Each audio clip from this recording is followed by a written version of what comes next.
What's up, everybody? Alex here from Heavy New York. We got an awesome guest. We're back at the Gramercy Theater here at the bar, which is, a little bit different from the good old green room. And we got Eddie from Kyng. Thank you so much for being here. Hi. Yeah, it's great to have you here. So, first thing, Great to have you. oh, thank you. It means a lot.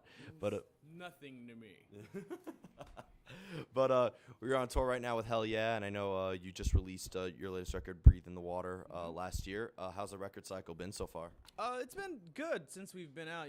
We had to pick up a lot of ground that we kind of left behind because we released the record back in October 7th, and we were out on tour with Clutch, so it was a great idea to release it then.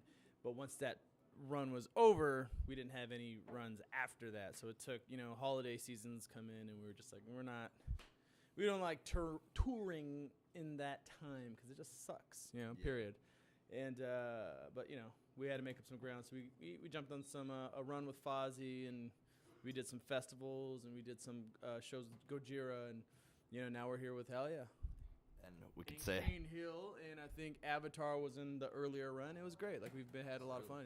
Yeah, and I think this kind of went into my next question. You kind of just introduced it, but I think when it comes to a band that's toured with a variety, I mean, you tour with bands as heavy as Gojira. I know you've toured with Megadeth, and you're opening for Hell Yeah now. Mm-hmm. How different of a crowd do you notice when you're on stage and you're opening for these different types of bands? Like if you're opening for Gojira, is it a different reaction than if you're opening for Megadeth or this tour?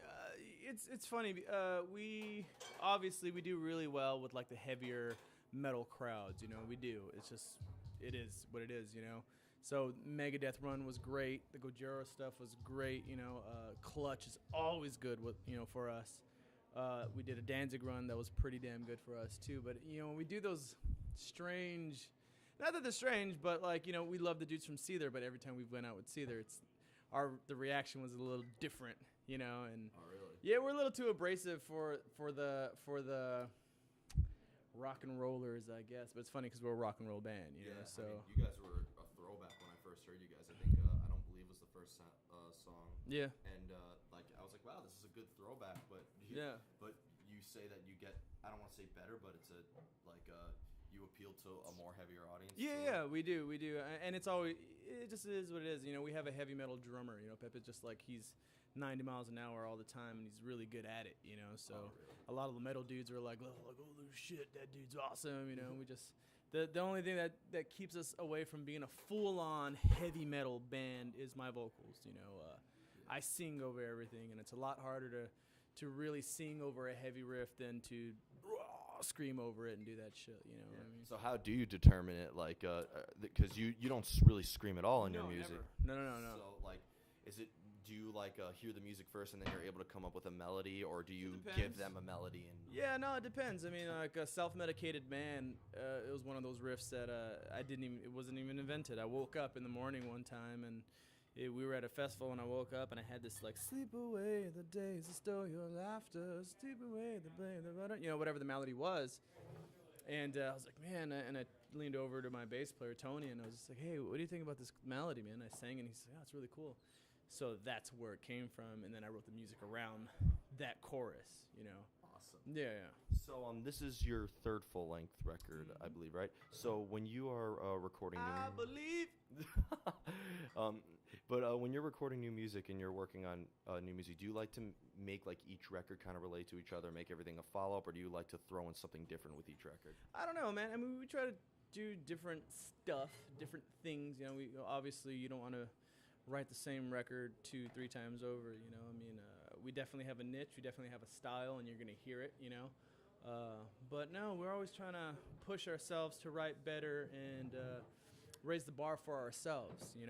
I think Breathe in the Water is definitely the album that, we had Trampled Sun, and it was killer, and there's really, really, really good songs in there, but the quality of the recording was not so great, it was subpar because the person we used at the time was just like a bro deal, and he really didn't know shit about heavy music, he just, the heaviest thing he knew was AC/DC, and then it went to Barbra Streisand, and we're just like, oh... I don't know if you should be working. Yeah, but hey, it got us to what we needed to go, and then the second record, Burn the Serum, sonically incredible.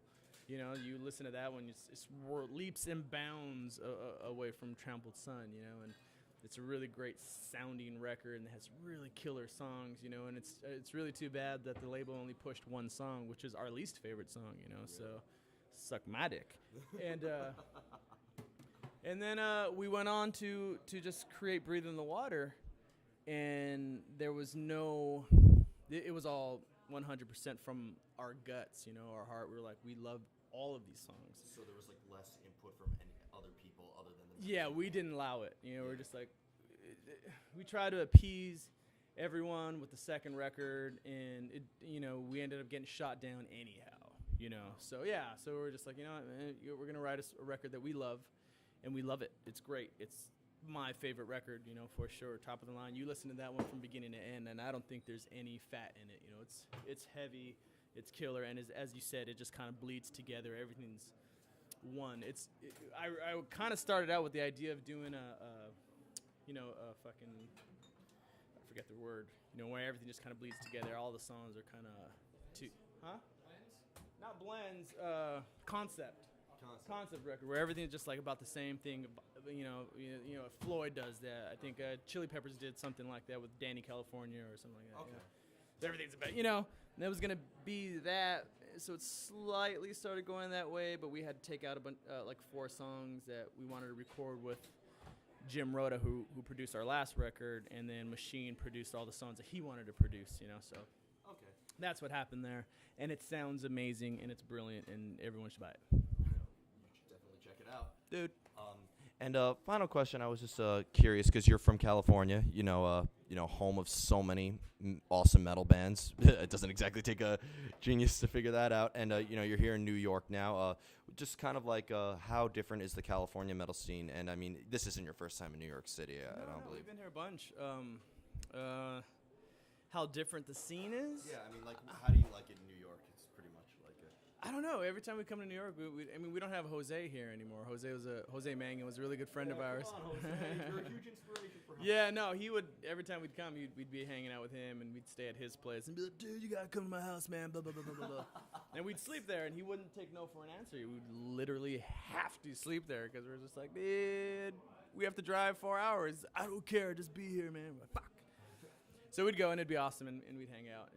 As for the scenes, man, I mean, fuck, what do I know? I don't know who's out in California. I don't know any real metal bands out there, you know, aside from my friends who we watch grow up, like band like Ex Mortis, you know, those kids, yeah. They just came here last year with Children of Bodom. Great guys, great kids. I mean, I literally watched those guys grow up from snots running down their nose, 14-year-old little fucking kids, you know, to being shredders and killing it on stage, you know. I mean, I would see them all the time and just be like, God, motherfuckers, we got to get you signed.